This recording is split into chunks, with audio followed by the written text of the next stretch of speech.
Frères, sœurs, amis de Dieu, bonsoir, bonjour.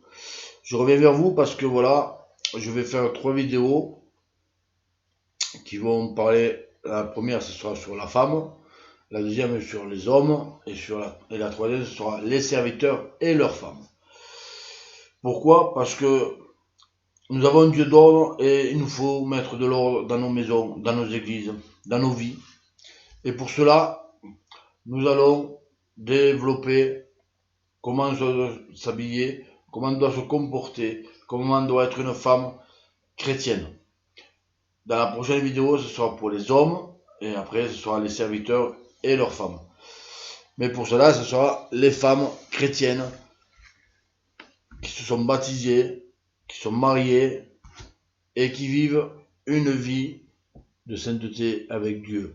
Et pour cela, nous allons commencer avec 1 Timothée au chapitre 2, verset 9, où nous allons voir que il faut que la femme, comme nous avons été créés par Dieu, à l'image de Dieu, nous n'avons pas été créés à l'image du monde. Donc il ne faut pas que la femme ressemble à l'image du monde. Il faut qu'elle ressemble à l'image de Dieu. Dieu est saint, Dieu est simple, Dieu est pur. Donc nous devons refléter le Maître. Maintenant, comme il est écrit dans 1 Corinthiens, chapitre 11, verset 1, Paul dit « Soyez mes imitateurs comme je suis imitateur de Christ ». Donc, nous devons refléter l'image de Christ. Pour refléter l'image de Christ, c'est simple, il faut marcher dans la pureté, la sainteté et la simplicité de Dieu. Dieu nous a créés simples, il ne nous a pas créés avec les ornements du monde, il ne nous a pas créés avec tout ce qui appartient dans ce monde.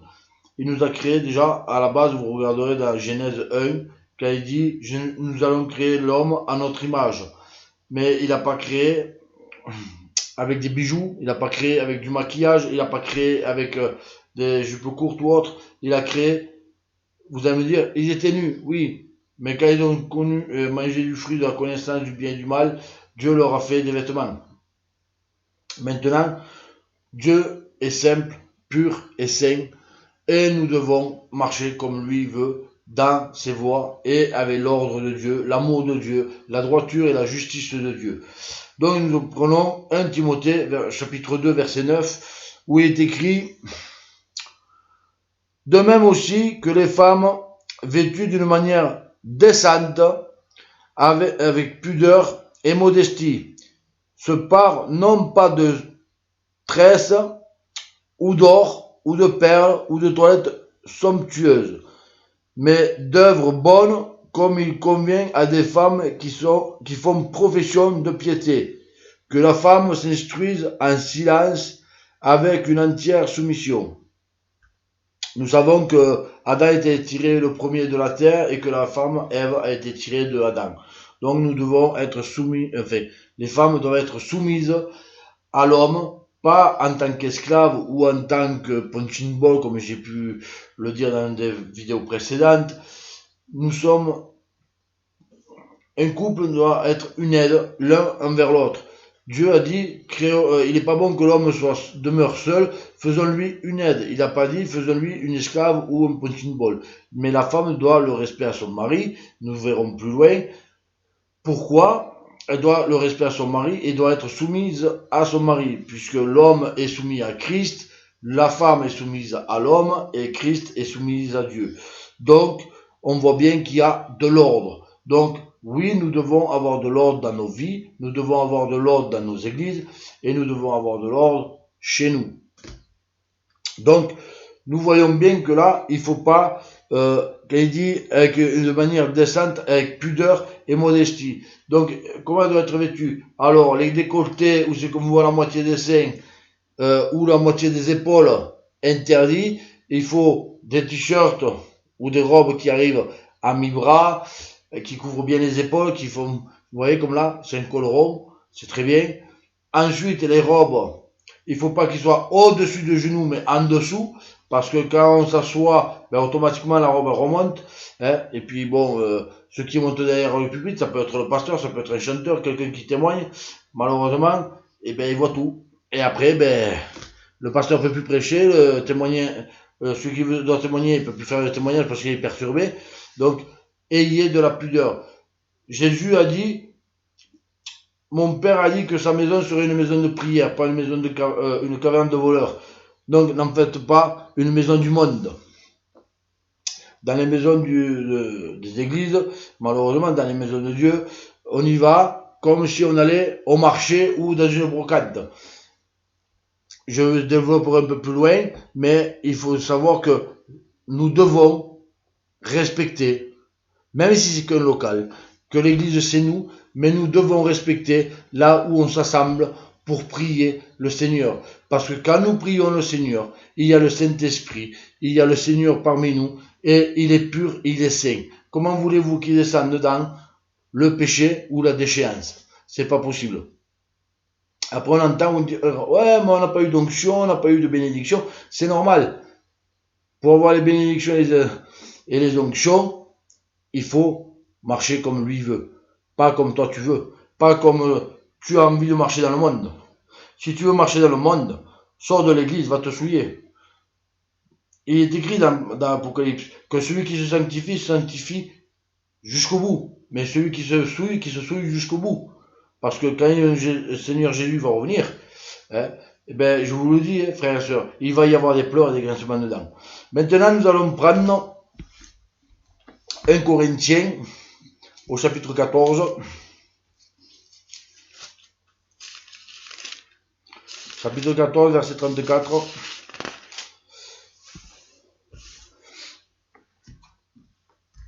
Parce que moi j'ai vu dans les églises que malheureusement, que ce soit pendant les prêches, pendant les cantiques ou pendant les prières, il y a toujours, malheureusement, on le dit, que les femmes sont des concierges, des pipelettes, il y a toujours des femmes qui discutent, ou des femmes qui sont sur les portables en train d'envoyer des messages, ou regarder Facebook ou autre. Alors il y a des moments pour faire cela. Tu veux parler avec ta soeur, c'est ou avant la réunion, ou après la réunion. Tu veux regarder Facebook, tu regardes chez toi, avant ou après la réunion. Voilà, tu veux regarder les messages, c'est pareil. Dans l'église, le téléphone, quand tu rentres dans l'église, éteins-le, parce que ça va te perturber. Et quand on doit écouter la parole de Dieu, quand on doit prier ou chanter un cantique, on ne veut pas être dérangé. Et déjà, toi tu veux pas être dérangé, et les autres ne veulent pas être dérangés par toi. Donc respecte aussi les autres. Parce que, avant tout, il faut savoir un truc. Avant de se faire respecter, il faut se respecter soi-même. Si tu respectes que tu veux pas être dérangé parce que le téléphone va sonner ou quoi, déjà tu vas te respecter toi, parce que tu vas te dire, moi je suis en prière, je veux pas te déranger, et en même temps tu vas respecter les autres parce que tu vas pas les déranger. Donc, respecte-toi toi-même et tu respecteras les autres, et les autres te respecteront aussi. Voilà. Déjà, une. Ensuite, alors, 1 Corinthiens, chapitre 14, verset 34, il est dit que les femmes se taisent dans les assemblées, car il ne leur est pas permis d'y parler, mais qu'elles soient soumises comme le dit aussi la loi. Si elles veulent s'instruire sur quelques points, qu'elles interrogent leur propre mari à la maison, car il est malséant à une femme de parler dans l'église. Donc voilà, si tu n'as pas compris un ou deux versets dans la parole qui a été prêché, prends un papier et un stylo, écris-le. Tu marques par exemple Luc chapitre 8 verset 2 ou autre, et arrive à la maison, tu dis à ton mari, voilà, il a prêché ça, mais j'ai pas compris, tu peux m'expliquer? Si le mari ne peut pas t'expliquer parce que malheureusement lui non plus il n'a pas tout compris ou autre, eh ben tu as un pasteur qui est responsable de ton église, tu vas le voir et tu lui demandes, voilà, le pasteur il a prêché ça, on n'a pas trop compris, est-ce que tu peux nous expliquer? Et ils vont t'expliquer. Normalement, un pasteur est fait pour ça aussi, pour t'expliquer ce que tu n'as pas compris. Si maintenant tu vas voir le pasteur et qu'il te dit, ah non, moi j'ai pas le temps, on verra ça plus tard, changer d'église, va voir un pasteur qui est soumis à Dieu et qui fait son travail pour Dieu. Parce que on sait qu'un serviteur est soumis à Dieu et que quand tu lui poses une question, il est censé te répondre. C'est comme ça. Puisque jour et nuit, on peut être appelé, nous en tant que serviteurs, et tu peux nous poser des questions, tu peux nous demander de prier pour toi parce que malheureusement tu peux avoir eu un problème dans la nuit et que tu dois aller à l'hôpital ou autre, tu dois appeler le pasteur, dire voilà, j'ai peut-être mon enfant qui rentre à l'hôpital, ou mon mari, ou ma mère, et il faut que tu pries. Viens prier ou prie au téléphone, voilà. Mais il faut prier. Donc, on peut être appelé jour et nuit en tant que serviteur de Dieu. Donc voilà, il faut le savoir. Mais la femme, dans l'église, doit se taire. Parce que vous parlez trop, mesdames. Au lieu d'écouter la parole, vous parlez. Écoute premièrement la parole, et après chez toi tu parleras. Parce que le problème, c'est pas ce que tu dis toi qui va te sauver. C'est ce que tu vas entendre de ce que le pasteur va te dire, qui pourrait te sauver. Donc, écoutez avant de parler, et après la réunion, parlez. Et surtout, je vous conseille de parler de ce que vous avez entendu dans la réunion, que ce soit avec une sœur, que ce soit avec ton mari, que ce soit avec tes enfants ou autre. Discernez, on va dire, approfondissez ce que vous avez entendu. Pourquoi? Parce que ça peut vous édifier. Moi, je le fais, et quand j'allais dans les églises, ben, quand on sortait, ma femme, on parlait de ce qu'il avait prêché le pasteur, et automatiquement, on comprenait mieux, parce que elle avait une compréhension, j'en avais une autre, et les deux ensemble, ben, ça faisait une bonne compréhension, et on a été édifiés comme ça. Et merci Seigneur. Ensuite, alors nous continuons dans 1 Corinthiens chapitre 11. Alors, ce que je disais tout à l'heure, que la femme est soumise à l'homme et que l'homme est soumis à Christ et Christ à Dieu. Donc, on le voit par ce verset, enfin ces versets. Alors, 1 Corinthiens chapitre 11, verset 3. Je veux cependant que vous le sachiez. Christ est le chef de tout homme. L'homme est le chef de la femme. Et Dieu est le chef de Christ. Tout homme qui prie ou qui prophétise la tête couverte déshonore son chef. Et toute femme, au contraire, qui prie ou qui prophétise la tête non voilée, déshonore son chef. C'est comme si elle était rasée. Pourquoi? Parce qu'une femme dans les églises, moi j'ai vu des femmes chrétiennes dans les églises, où ils ont un voile sur le chignon, ou sur les épaules, mais jamais voilé complètement. Un voile, il faut savoir que ça part du front jusqu'à derrière, et c'est une marque de respect envers ton mari. C'est comme si le pasteur, demain, derrière le pupitre, il se met un chapeau, ou, je sais pas moi, il se met un voile, eh ben, il déshonore Christ. L'homme est soumis à Christ, et la femme est soumise à l'homme. La femme, pourquoi se voile? C'est par respect pour l'homme. Parce que c'est comme ça. Il y a de l'ordre dans l'église. Dieu l'a donné à Paul comme ça, par révélation, et Paul l'a prêché comme ça pendant tout son apostolat. Et si c'est écrit dans la parole, il faut le mettre en application. Donc, il est temps de se mettre dans l'ordre de Dieu, comme il le veut. S'il dit la femme doit être voilée et l'homme non, nous voyons bien qu'il faut que la femme soit voilée. Mais il ne faut pas qu'elle soit à demi voilée. Ou juste le voile sur les épaules parce qu'elle a frosé épaules, non. Mets-le bien comme il faut, hein, que tu respectes ton mari et que ton mari respecte Christ. Hein, ça sera mieux. Parce qu'on peut voir aussi, dans le même chapitre, au verset 14, où il est dit, la nature elle-même ne vous enseigne-t-elle pas que c'est une honte pour l'homme de porter les cheveux longs, mais que c'est une gloire pour la femme d'en porter?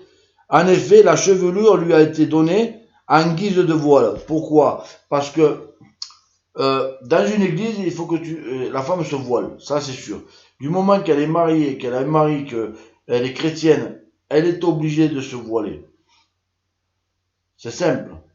Si même toi qui a un mari qui est chrétien, mais que toi t'es pas encore converti, eh ben mets-toi un voile, parce que c'est par respect à ton mari qui lui est chrétien.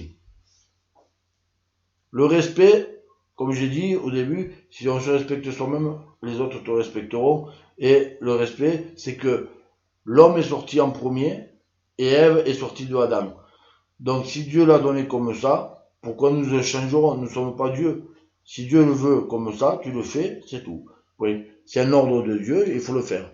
Donc la femme doit être voilée parce qu'elle est soumise au mari. Le mari ne doit pas être voilé, il ne doit pas avoir les cheveux longs, il doit avoir les cheveux coupés, mais pas avec des places chauves. Il doit être coupé, court, comme moi, tout nu, il n'y a pas de problème, mais il ne faut pas de places chauves. Ensuite, la femme doit être voilée, parce que dans la rue, ses cheveux longs, c'est pour ça qu'il ne dit pas de tresse ou tout ça, parce que les cheveux longs servent de voile dans la rue, sinon, comme je l'ai déjà dit, rase-toi, et tu verras que, comme tu auras honte de t'avoir rasé la tête, tu mettras le voile. Alors, quand tu as honte, tu mets le voile, mais par respect de l'ordre de l'Église que Dieu a institué, tu ne veux pas le mettre. On met le voile pour Dieu, et après tu n'auras pas besoin de te raser la tête pour le mettre par la honte. Voilà. Donc voilà. Alors maintenant nous allons voir aussi que la femme doit être soumise à son mari. Pourquoi? Parce que la femme a été tirée de l'homme et pas l'homme de la femme. Mais elle doit être soumise, ça ne veut pas dire esclave.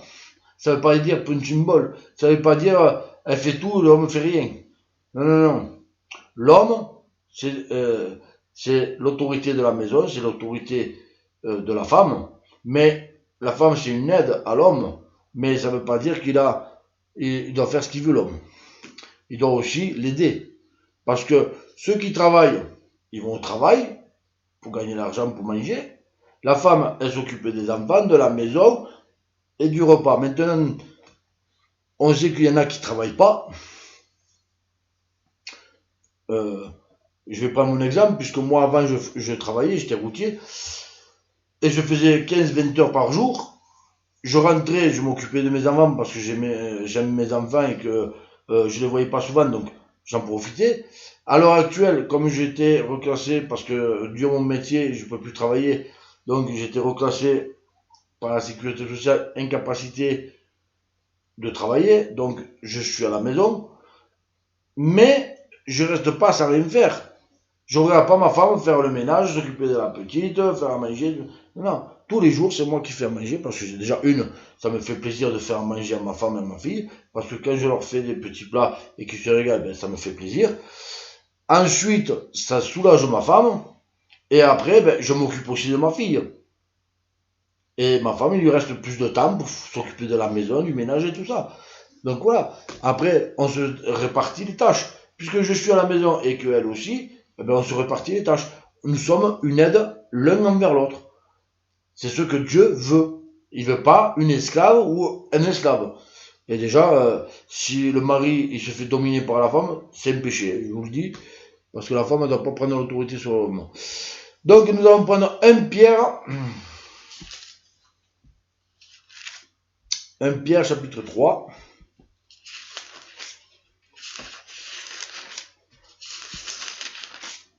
Chapitre 3 et verset 1.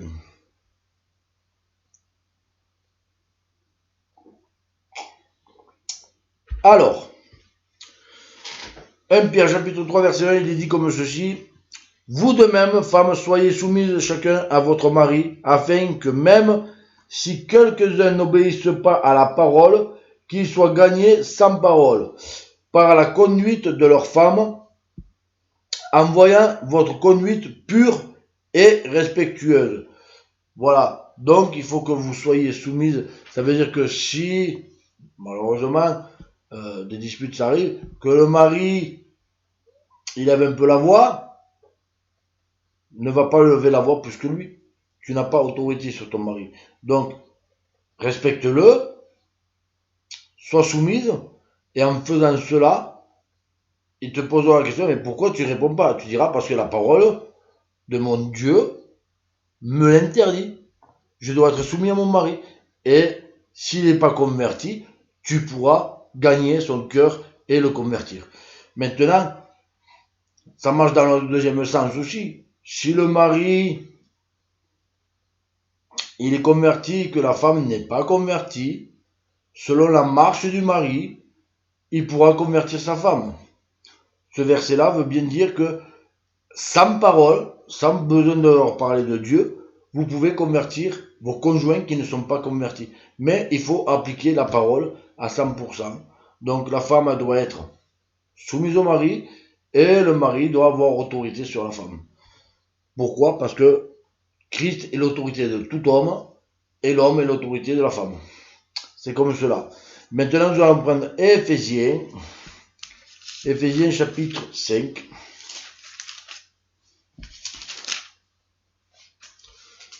Chapitre 5, verset 22. Alors il est dit comme ceci, Éphésiens chapitre 5, verset 22. Femmes, soyez soumises chacun à votre mari comme au Seigneur. Car le mari est le chef de la femme, comme Christ est le chef de l'Église, qui est son corps et dont il est le sauveur. Comme l'Église se soumet au Christ, que les femmes se soumettent en tout chacune à son mari.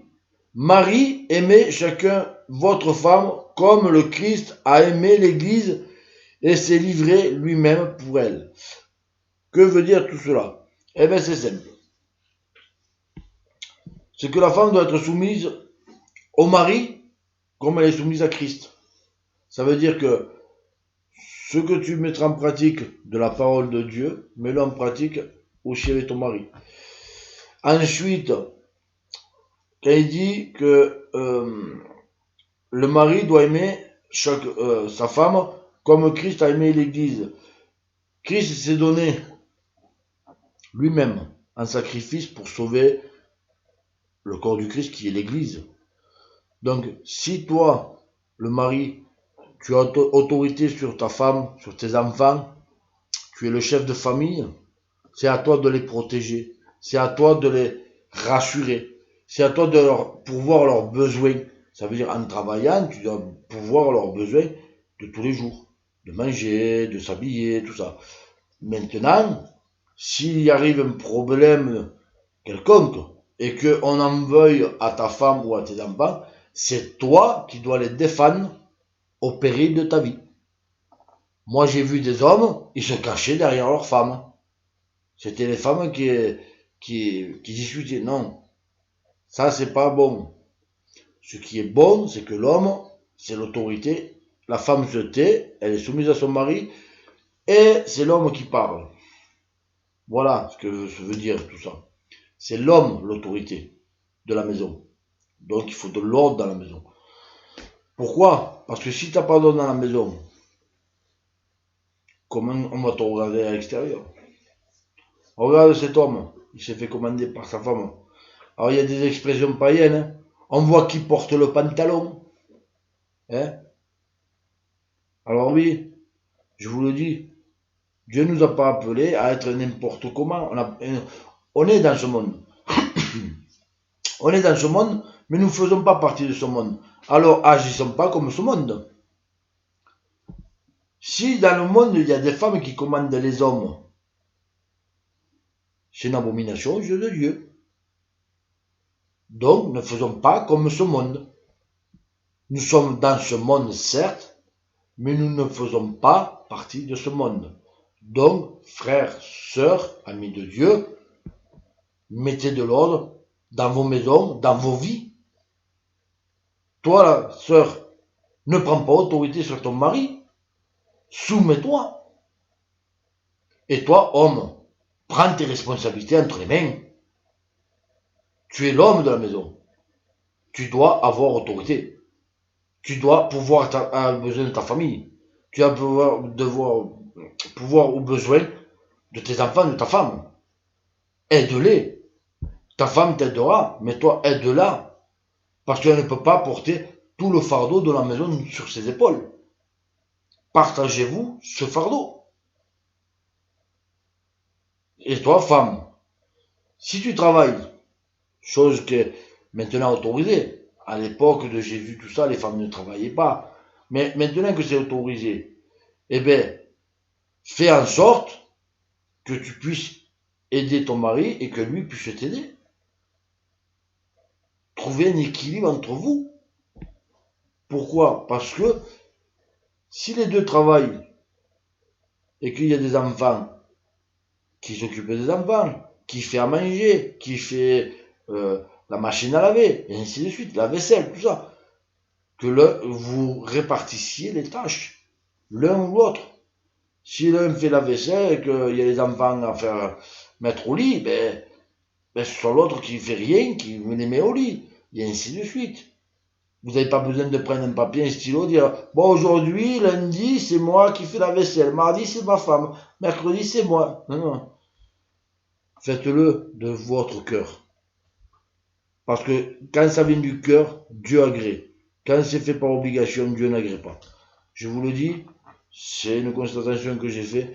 Moi, à chaque fois que je fais à manger ou que je fais, ça peut m'arriver de faire le lave-vaisselle, ça peut m'arriver de faire la machine, ça peut m'arriver plein de choses, de faire la serpillière, tout ça. Ça m'arrive, hein, je suis qu'un homme, et c'est pas interdit, c'est pas écrit dans la Bible que l'homme ne fait pas la vaisselle, l'homme ne fait pas le balai, ni la serpillière, ni rien. Mais, quand je le fais de bon cœur. Je le fais comme si je le faisais à mon Seigneur. C'est écrit dans la parole. Tout ce que vous faites, faites-le comme si vous le faisiez pour le Seigneur. Eh bien, Dieu agréera et te bénira. Maintenant, nous allons passer par un sujet qui est un peu plus dur, qui concerne les femmes surtout. Et ce sont les femmes qui prêchent dans les églises. Alors là, les femmes qui prêchent dans les églises, je vous le dis, de la part du Seigneur, vous êtes des abominations aux yeux de l'Éternel. La femme n'a pas autorité sur l'homme et ne doit pas prendre autorité sur l'homme. Vous pourrez lire dans Matthieu 27, verset 55, Marc 15, verset 40 et Luc 8, verset 2, où c'est qu'il y a plusieurs femmes qui ont suivi le Seigneur Jésus avec les apôtres et il n'a jamais donné un ministère ou une responsabilité à qui que ce soit qui est femme. Quand il a appelé les 12, il a appelé 12 hommes. Il n'a pas appelé 11 hommes et une femme. Ou 2 femmes, ou 3 femmes. Non, les femmes, ils sont restées à leur place et il appelait des hommes. Pourquoi? Parce que Dieu n'a jamais donné autorité à la femme. Et elle ne doit pas prendre autorité sur l'homme. Donc, il faut du discernement et il faut de l'ordre dans nos églises. Et pour cela, nous allons prendre 1 Timothée au chapitre 2 et du verset 12. Alors, 1 Timothée chapitre 2 verset 12, il est dit « Je ne permets pas à la femme d'enseigner, ni de prendre autorité sur l'homme, mais qu'elle demeure dans le silence, car Adam a été formé le premier, Ève ensuite. Et ce n'est pas Adam qui a été séduit, c'est la femme qui, séduite, s'est rendue coupable de transgression. Elle sera néanmoins sauvée en devenant mère si elle persévère dans la foi, dans l'amour, dans la sanctification, avec modestie.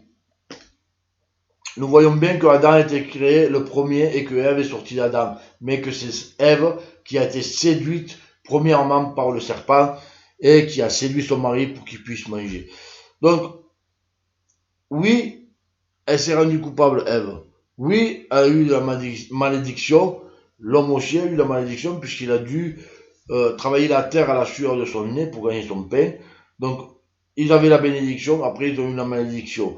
Mais, néanmoins, la femme n'a pas le droit de prendre l'autorité sur l'homme et n'a jamais eu le droit de prendre l'autorité sur l'homme.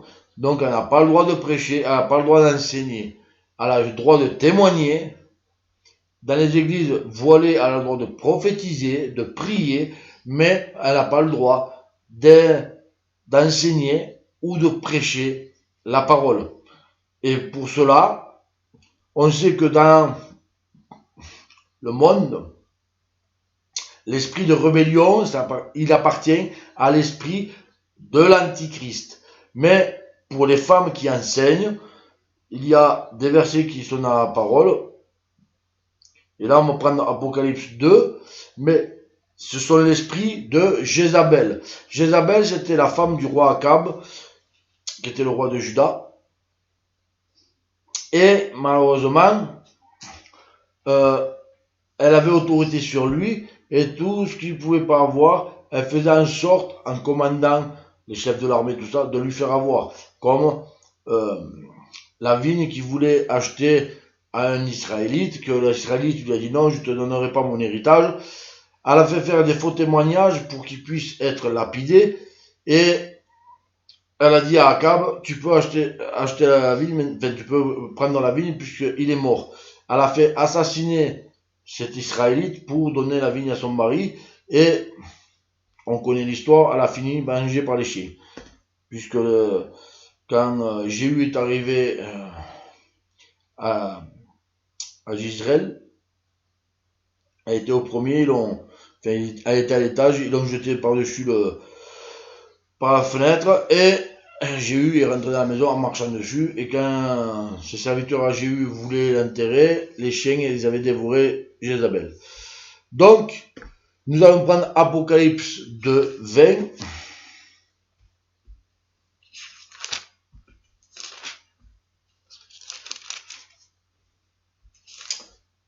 De 20, et il est dit comme ceci. Mais ce que j'ai contre toi, c'est que tu laisses les femmes Jézabel, qui se disent prophétesses, enseigner et séduire mes serviteurs, pour qu'ils se livrent à l'inconduite et qu'ils mangent des viandes sacrifiées aux idoles. Je lui ai donné un temps pour se repentir, mais elle ne veut pas se repentir de son inconduite. Donc nous voyons bien que l'esprit de Jézabel est dans les églises, puisqu'il y a des femmes qui se disent prophétesses, qui se disent pasteurs, enseignantes, et tout cela, toutes ces femmes sont conduites par l'esprit de Jézabel. Elles veulent l'autorité sur l'homme. Vous pouvez voir ce qui se passe aussi à la télé, les féministes, ce sont des esprits de Jézabel. Pourquoi? Parce qu'ils veulent autorité sur l'homme, ils veulent le même droit que l'homme, et tout cela met le désordre. Alors je vous le dis, frères, sœurs, amis de Dieu, il est temps de mettre de l'ordre dans nos maisons, il est temps de mettre de l'ordre dans nos vies, il est temps de mettre de l'ordre dans les églises. Je vais revenir sur les églises parce que j'ai oublié de dire quelques détails. Quand tu vas à l'église, parce que moi j'ai vu dans les églises, il y en a qui mangent, il y en a qui boivent, du Coca-Cola, du Original, ceci, cela, et on mange, et on fait du bruit avec les chips et tout ça. Il est interdit de manger dans les églises normales, puisque Pierre le dit, n'avez-vous pas des maisons pour manger et boire? Que tu prennes une bouteille d'eau parce que bon, t'as la gorge sèche, parce que tu pries ou tu chantes, il n'y a pas de souci. Mais si t'as faim, mange avant ou mange après. Mais mange pas dedans. Ensuite, les portables, éteignez-les. Ça ne dérange pas les autres, ça ne vous dérangera pas en même temps. Et je vais revenir sur la tenue vestimentaire des femmes. Parce que j'ai parlé de la robe, j'ai parlé du décolleté, oui. Alors, il faudrait aussi des robes et des t-shirts ou autres pas trop moulants, qu'on ne voie pas trop les formes, parce que les formes ne vont pas te sauver. À moins que tu cherches un mari. Mais alors, si tu cherches un mari, t'es pas au bon endroit. Va, je sais pas moi, en boîte de nuit, t'en verras des maris. Ou ailleurs. Mais quand tu viens dans l'église, c'est pour prier, pour glorifier Dieu, pour chercher Dieu, et pour être devant la face de Dieu. T'es pas là pour être chercher un site de rencontre. Et pour ce qui est des chaussures aussi. Parce que j'ai entendu dans des églises des coups de talons, des ceci, de cela. Évitez de faire du bruit dans les églises. Quand vous rentrez dans l'église, il faut éviter de faire du bruit. Donc, Dis-toi un truc, si tu as des enfants, ça peut arriver. Maman, je vais aller aux toilettes. Et tu te lèves. Et t'as les talons qui viennent clac, clac, clac, clac, clac. Eh ben, tu déranges tout le monde. Et si le pasteur est en train de prêcher, ben, ça lui coupe la parole parce que tes talons font du bruit. Il existe des baskets, des semelles plates, là, très fines. Elles font pas de bruit. Tu peux te lever, tu peux courir dans l'église. On n'entendra rien. Mais au moins, tu dérangeras personne. Alors évite des chaussures qui font du bruit. Ensuite, pareil, j'ai pas approfondi, mais je vais approfondir maintenant. Pour tout ce qui est or, des perles et tout ça, tout ce qui est luxure, là où que ça reflète ton orgueil. Parce que quand tu as des boucles d'oreilles comme ça, des colliers comme ça là, ou j'ai vu des pasteurs aussi, mais des montres comme ça là, hein, qui dépassent le poignet, hein. Si tu viens pour te faire voir à l'église, je te le dis de la part du Seigneur, tu as de l'orgueil, de la luxure.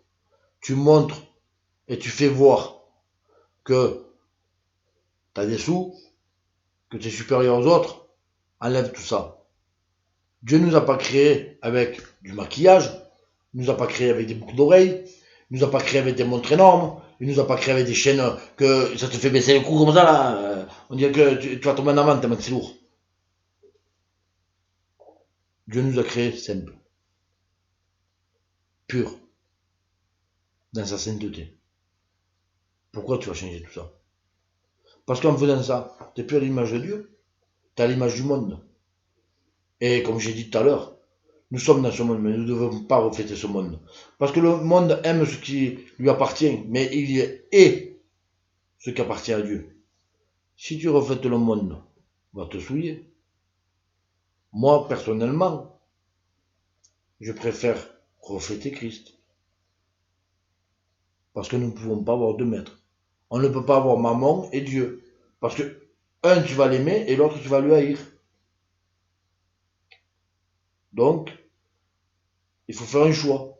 Il est l'heure de faire le choix. Parce que le Seigneur Jésus revient très bientôt. Et si tu es toujours avec maman, tu vas y rester avec maman. Il vaut mieux être dans les voies du Seigneur et surtout marcher comme lui.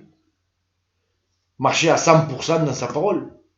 Si sa parole te dit ne pas mettre de bijoux, ne pas mettre de maquillage, ne pas t'habiller comme un homme, ne pas faire ceci, ne pas faire cela, pourquoi tu le fais? Alors oui, je te le dis, femme, mets de l'ordre dans ta vie, mets de l'ordre chez toi et mets de l'ordre dans l'église.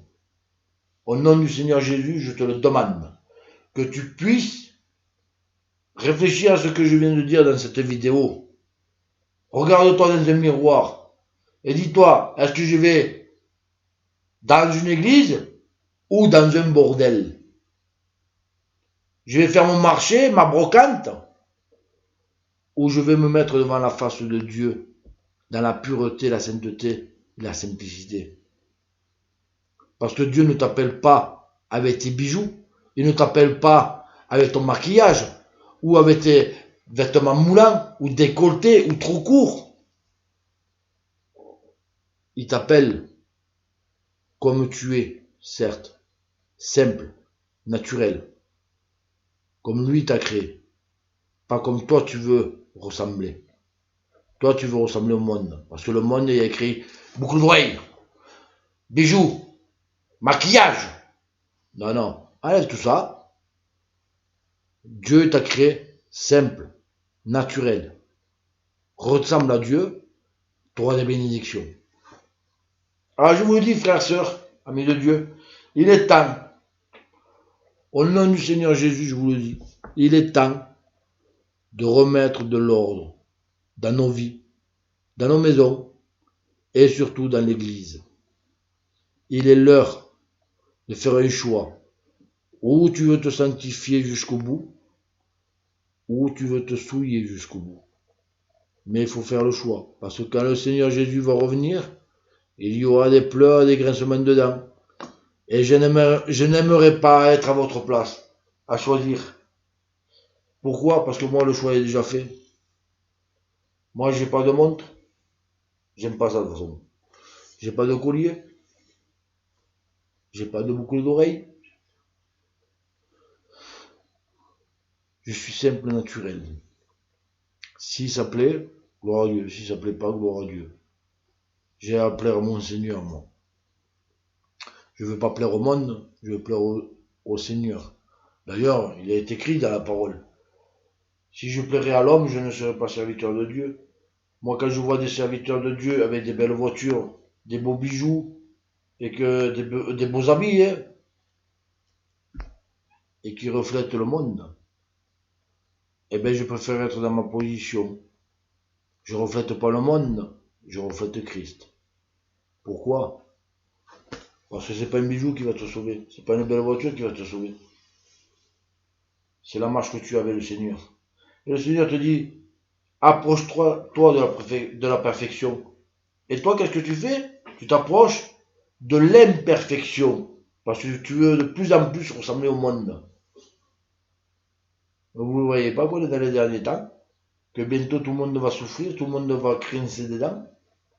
Que bientôt tu vas dire, oh Seigneur, Seigneur, nous avons prophétisé en ton nom, nous avons imposé en ton nom. Il te dira, tu m'as jamais connu, éloigne-toi de moi. C'est ça qu'il va te dire. Que tu sois chrétienne, chrétien ou serviteur. Hein. Parce que tu peux être chrétienne et prophétiser. Hein. Mais tu peux prophétiser au nom du Seigneur parce que tu es dans l'église, il a besoin de toi. Mais c'est pas pour ça que tu seras sauvé. Parce qu'il te dira, tu m'as jamais connu, éloigne-toi de moi. Tu es toujours dans le monde. Dieu a pris l'âne de Balaam, il a mis les paroles dans sa bouche, il a fait parler un âne. Il peut prendre un païen et te dire un mot. Il se sert de qui il veut, le Seigneur. Mais c'est pas pour ça qu'il était sauvé, l'âne. C'est pas pour ça que le païen, quand il va te dire le mot de Dieu, il va être sauvé. Donc tu peux prophétiser et ne pas être sauvé. Tu peux même être pasteur, imposer les mains parce que tu as le Saint-Esprit, mais le problème, c'est que tu peux peut-être pas sauvé non plus. Le seul qui sait que tu es sauvé, c'est Dieu. Et quand tu vas dire, Seigneur, Seigneur, nous avons prophétisé en ton nom, tu m'as jamais connu, éloigne-toi de moi. Tu étais dans le monde. Parce que là aussi, c'est marqué, ils sont dans ce monde, ils ne font pas partie de ce monde. Ça, je l'ai entendu dans les églises. Oh Seigneur, on est dans ce monde, on ne fait pas partie de ce monde. Et puis les gens qui priaient ça, machinalement, hein, ils publient des vidéos. Et puis ils sont en plein dedans dans le monde. Ils sont dans l'alcool, dans les bikinis, dans les plages, hein, dans les choses du monde. Mais c'est vrai, hein, on n'est pas dans le monde. Hein. Remettez-vous tous en question. Alors oui, je vous le dis, la prochaine vidéo, ce sera sur les hommes. Attendez-vous que ce soit aussi violent. Je suis pas là pour faire cas de qui que ce soit. Je suis là, je fais cas de personne. Je fais passer les messages que je dois faire passer. Là, c'est un conseil que j'ai donné sur la femme. Le prochain, c'est sur l'homme, et après, ce sera les serviteurs et leurs femmes. Parce que Dieu demande de l'ordre. Nous avons un Dieu d'ordre, pas un Dieu de désordre. Alors Dieu demande de l'ordre dans les maisons, dans les vies et dans l'église. Alors respectez Dieu. Parce que lui, il a donné son Fils unique pour qu'il puisse vous sauver. Le Seigneur Jésus s'est donné lui-même à la croix. Il le dit lui-même. Je donne ma vie et je peux la reprendre aussi. Mais personne ne lui a pris. C'est lui qui s'est offert. Donc, respecte-le. Parce que lui, par contre, il a souffert. Je pense pas que si toi on te dirait de souffrir autant, t'accepterais. Et lui, il a dit, pas de soucis, père, j'y vais. Et ouais. Et c'est pas les clous qui l'ont retenu, c'est l'amour qu'il avait pour toi. Parce que toi, tu l'as pas connu, mais lui, il te connaissait avant même de monter sur la croix. Il savait qu'aujourd'hui, le 17/6/2020, tu écouterais cette vidéo et que peut-être tu te tournerais vers lui et qu'il te ferait connaître son amour. Il te connaissait déjà. Alors, respecte-le. Quand tu vas dans son église, le local, parce que l'église, la vraie, c'est nous. Mais quand on s'assemble avec les frères et sœurs dans une église locale, malgré que, c'est pas que je suis contre, mais pour le moment, il y a trop de péchés dedans. Quand vous allez vous assembler dans les églises, respectez le lieu où c'est que vous êtes. N'oubliez pas que dans cette église, il y a l'Esprit Saint, il y a le Seigneur Jésus qui est là, puisque 2 ou 3 réunis en son nom, il est au milieu de nous. Et que quand vous faites vos péchés, que vous mangez, que vous téléphoniez, que vous regardez Facebook ou que vous envoyez des textos, que vous rigoliez avec le voisin, vous ne respectez pas son sacrifice. Alors respectez son sacrifice, respectez ce qu'il a fait pour vous, et vous aurez beaucoup plus de bénédictions qu'à l'heure actuelle. L'église primaire rajoutait 3000 âmes par jour. Moi, je vois des églises actuellement, ils n'arrivent pas à rajouter une âme par an. Posez-vous des questions. Qu'est-ce qui bloque? Le péché. Vous avez peur du virus, mais vous n'avez pas peur du péché. Ayez plutôt peur du péché que du virus. Le virus peut te tuer, mais le péché peut tuer ton âme. Ne vous souciez pas de ce qui peut détruire le corps, mais souciez-vous de ce qui peut détruire l'âme. Réfléchissez à ça. Alors voilà, frères, sœurs, surtout les sœurs, parce que cette vidéo c'était pour vous. Habillez-vous sobrement, respectez vos maris, respectez l'église, les enfants dans les églises, les métiers qui courent. S'ils ont l'âge d'écouter, donc à partir de 6, 7, 8 ans, faites-les asseoir qu'ils écoutent la parole, qu'ils se donnent à Dieu. Parce qu'il est écrit, tu conduiras tes enfants sur mes voies. Parce que n'oubliez pas ce que j'ai dit dans une vidéo précédente, jusqu'à 12 ans, il leur sera pardonné. À partir de 12 ans, il faut qu'ils travaillent pour leur salut. Mais s'ils n'ont jamais entendu la parole avant, jamais ils se donneront. Marchez selon le Seigneur, conduisez vos enfants sur les voies du Seigneur, et vous verrez que vous en aurez beaucoup plus de bénédictions. Que Dieu vous bénisse, frères, sœurs, amis de Dieu. Je vous dis à bientôt, parce que la prochaine va arriver très vite. Je dois travailler demain dessus, donc peut-être demain soir, après-demain, je sais pas, je vais voir. Donc, que Dieu vous bénisse, et à bientôt, frères, sœurs.